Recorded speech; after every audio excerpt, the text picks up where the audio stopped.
Welcome to EduRev. Hello children, welcome to EduRev classes. Let me introduce myself. I'm Sarvani Nandipati, a graduate from NIT Calicut who has 3 years of teaching experience for both board and competitive exams. In this class, we will be covering relations and functions, very basics. This is our class 2. In case if you missed the first part, watch that and then watch this video. So the topics covered are important functions and algebra of functions. Let's start. In the important functions, the first function is identity function.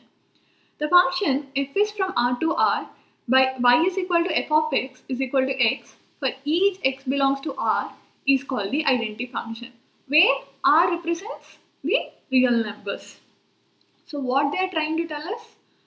If you take any function where y is equal to x, it represents the identity function. Given the domain is R and the codomain is also R real numbers. And one more thing you have to understand is when you are plotting these graphs, you will always consider f of x as y.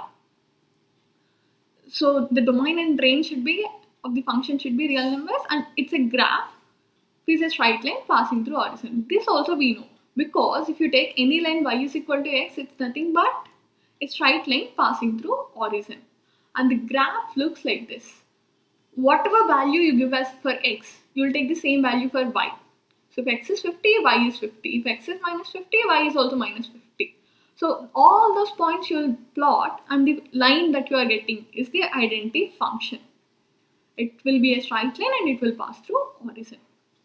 I hope it is clear, and I am moving on to the next function. Constant function. The function f is from R to R by y is equal to f of x is equal to c, where c is a constant and each x belongs to R. So what is this constant function y is equal to c? That means it is independent of what is the value of x. Whatever value you give for x, the value of y will be only c, and c can be any constant. So that kind of function is called constant function. The domain will be real numbers, but what is range? It will be c. By whatever value you give for x, you will end up with only c. That's where the range is c. And the graph is nothing but a straight line parallel to x-axis. So this is how the graph looks like. If y is equal to 3, what will happen? You take any value, you will plot y value as 3 only. For 50 you will plot 3, for 100 also you will plot 3, like that. For 150 also you will plot 3. So it is nothing but a line parallel to x-axis. One real life example that I can correlate is, if x is your salary, c is nothing but, this constant function is nothing but what is your rent. Your salary may increase or your salary may decrease, or you may not even get a salary, but the rent you pay for your house will be constant. So that is one practical example. I hope you understood this, and moving on to the next function. Polynomial function. A function f is from R to R is said to be a polynomial function if for each x in R, y is equal to f of x, a0 plus a1x plus a2x square plus and so on plus an x power n, where n is a non-negative integer and a0, a1, a2 and so on till an belongs to R. So what they are trying to tell is, if y can be written in the form of a0 plus a1x and so on till an x power n, then that function is polynomial function. But they have kept some conditions. What they are telling, x should be a non-negative integer. That means x value should be 1, 2, 3 and so on. And a0, a1, a2, the coefficients of x, they should be real numbers. Whenever you read these kind of definitions, always try to remember this. What are the conditions given for n? What are the conditions given for coefficients? Like that. So some of the examples of these polynomial functions are y is equal to x square. If you look at this, how can I connect both of this? All the terms of x are 0 except x square, and a2 value is 1. Then this function is a polynomial function. Similarly, y is equal to x cube plus 2x square minus 3. X cube coefficient, that is a3 is 1, x square coefficient, that is a2 is 2, and x coefficient is 0 and the constant value a0 is minus 3. And here the similar way you can understand, right? But think, f of x is equal to x power 2 by 3 plus 2x. This is not a polynomial function. Why? What was there for x? What is the power of x? 2 by 3. But in the question clearly told, the power of x should always be a non-negative integer. This is a fraction. In case if you see irrational numbers or anything for the power of x, it will never be a polynomial function. Sometimes in the exam they could give you which among this is not a polynomial function. And this is how the graph looks like. F of x is equal to x square. It's a parabola. And again one more thing, this is an example of polynomial function. The graph of every polynomial function changes based on the equation. Hope it is clear, and I am moving on to the next function. Rational function. A rational function of the type f of x by g of x, where f of x and g of x are polynomial functions of x defined in the domain where g of x should not be equals to 0. So what they are telling is rational function is nothing but division of two polynomial functions, but the denominator value should not be equals to 0. If that is equal to 0, the function will not be even defined. So that's why. One of the examples they have given is h of x is equal to x minus 1 by x minus 3. We know this is a polynomial and the denominator part x minus 3 is also a polynomial. And they have to specifically mention x should not be equals to 3, then only you can tell the function is rational function. Otherwise you cannot conclude anything about this function. And the graph of this looks like that. And again this is an example graph. The graph of rational functions depend upon the equation. It changes from function to function, whatever the value is there for the function. Just remember, if it is a rational function, it is nothing but division of two polynomial functions where denominator should not be equals to 0. Modulus function. The function f is from R to R defined by f of x is equal to mod x for each x belongs to R is called a modulus function. That is, f of x is minus x if x less than 0 and x if x is greater than or equal to 0. So what you have to understand from this is f of x is equal to mod x. What is the property of mod x? Whatever you put as the input, it will always give the positive value. If you take any values from 0 to infinity, all those are positive values. So it will give the same value. That's why f of x will be x for x greater than or equal to 0.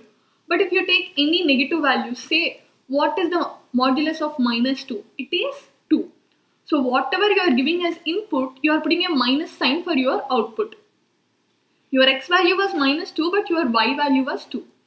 That's why. If x is less than 0, you will always take the value as minus x. In this question, if you look what is the domain, domain will be real numbers. Always check like this. For the functions, domain will be nothing but this. When domain and the set A both are equal, then only a function is defined. So any function, if they ask what is the domain, you can check the first part and tell that is the domain. And range is only positive real numbers. Why? Even if you give a negative real numbers as input, the output will be a positive real numbers. It can be simply denoted as R plus. And this is how the graph looks like. The x values. If you take the positive value 5, the value will be 5. The positive value 10, you will get the 10. But if you take minus 5, the output will be again 5. If you take minus 10, the output will be plus 10. So the graph looks like V for modulus function. You can remember like that. Now I am moving on to the next function. Signum function. Signum function f is from R to R defined as f of x is equal to mod x by x. That is, f of x is equal to minus 1 for x less than 0, 0 for x is equal to 0 and 1 x greater than or equal to 0. So they are telling if you give input as a negative numbers, the output will be minus 1. If you give 0 as the input, the output will be 0. If you give input as any positive numbers, the output will be 1. That's what you have to remember. So what will be domain? Domain will be again real numbers, but what will be range? Whatever values you give, you are ending up with only these three possibilities, minus 1, 0, 1. So the range is that. And the graph looks like this. For 0, the value will be 0. From 0 to any value up to infinity, it will be 1. From 0 to minus infinity, the value will be minus 1. I hope it is clear, and I'm moving on to the next function. Greatest integer function. The function f is from R to R defined by f of x is equal to step x, where x belongs to real numbers, assumes the value of the greatest integer less than or equal to x. Such a function is called greatest integer function. So what they are telling, f of x is equal to step x. That is how you read this. That value, when you put any value for x, the output will be greatest integer less than or equal to x. So if you put step value as 2.5, what is the greatest integer less than or equal to x? It will be 2. If you put step value as 2.9, the greatest integer less than or equal to x, that will be again 2. If you take step value of 2, what will be that? That will be also again 2, because the greatest integer less than or equal to 2 is simply 2. And it is also called as floor function.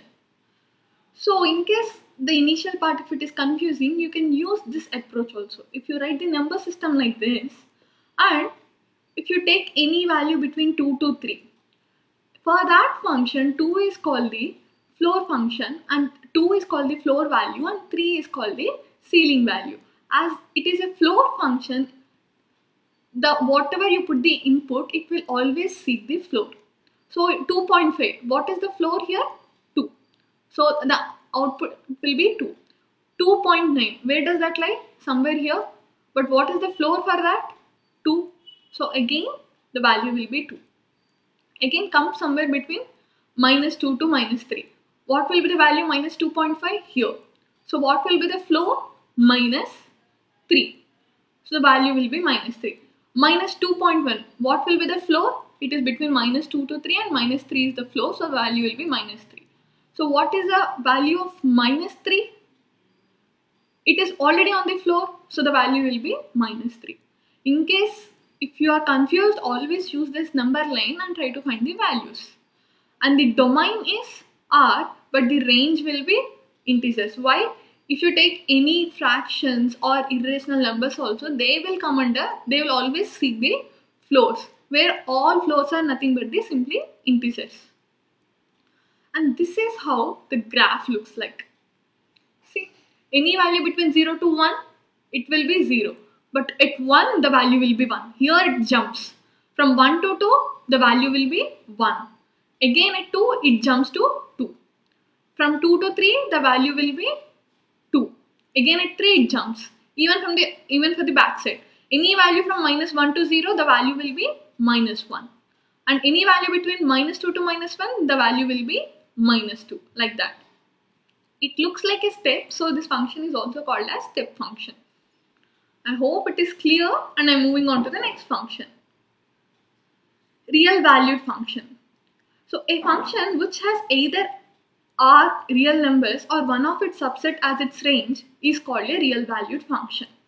So whether you don't mind what is its domain, but whenever you are doing function, when you're operating function, the output should always be a real number or its subsets. That means it can be integers, whole numbers, natural numbers, anything. But that kind of functions are called real valued function. Real function. If real valued function domain is also either R or a subset of R, it is called a real function. That means for a function, both domain, codomain are real numbers or its subsets, those functions are called real functions. Linear function. The function f defined by f of x is equal to mx plus c, where x belongs to R, is called a linear function, where m and c are constants. So linear functions, in other way if I have to put it, it is nothing but straight lines. We know, right, in straight lines we have studied y is equal to mx plus c, where m is the slope and c is the y-intercept. So if someone says what is a linear function, it is nothing but a straight lines. As the functions are done, now we are going to the next topic called algebra of functions. For a function f is from x to r and g is also x to r, we have some property. F plus g of x. Don't read it as f plus g into x. It's f plus g of x. It can be written as f of x plus g of x, given x belongs to the domain x. What is f minus g of x? F of x minus g of x, given x belongs to capital X. And what is f into g of x? F of x into g of x. And what is k into kf into x? It can be written as k into f of x, given x belongs to the domain capital X and k is any real number or any constant. Next one, f by g of x can be written as f of x by g of x, given x belongs to domain capital X and g of x, the denominator should not be equals to 0. As you understood what are algebra of functions, we'll do a problem based on this. Example, let f of x is equal to root x and g of x is equal to x be two functions defined over the set of non-negative real numbers. Find f plus g of x, f minus g of x, f g of x and f by g of x. So here, why they told it's a non-negative real numbers? Because if it is a negative real numbers, root x will not be defined. Solution. F plus g of x. What can I write? F of x plus g of x. What is f of x? Root x. What is g of x? X. So the value will be simply root x plus x. What will be f minus g of x? F of x minus g of x. What is f of x? Root x. What is g of x? X. So it's root x minus x. F g of x, that is equal to f of x into g of x. So what can I write? Root x into x. What will be that? X root x or x to the power 3 by 2. Why will be that? X into x power 1 by 2. A power m into a power n is a power m plus n. And what is the last one? F by g of x. What can I write? F of x by g of x. What is the value of f of x? Root x. What is the value of g of x? X. Root x by x. What will be that? X can be simply written as root x whole square. So 1 root x and 1 root x gets cancelled. So this value will be 1 by root x. But one more condition, g of x should not be equal to 0. That means root x should not be equal to 0 or x should not be equal to 0. So this is how you do the problems on the algebra of function. Hope it is clear and I am ending today's session with it. So as the basics are completely covered, it's time for you to take the test. In case if you want to look at this summary, you can check at the notes section. And you have almost 10,000 plus questions to practice. All these questions were prepared by NCERT experts through EduRev Infinity platform. And one more thing, after you write any test, you will also get a national wide ranking so that you will know where you stand and how can you improve your performance. Clear? Thanks for staying tuned. All the best.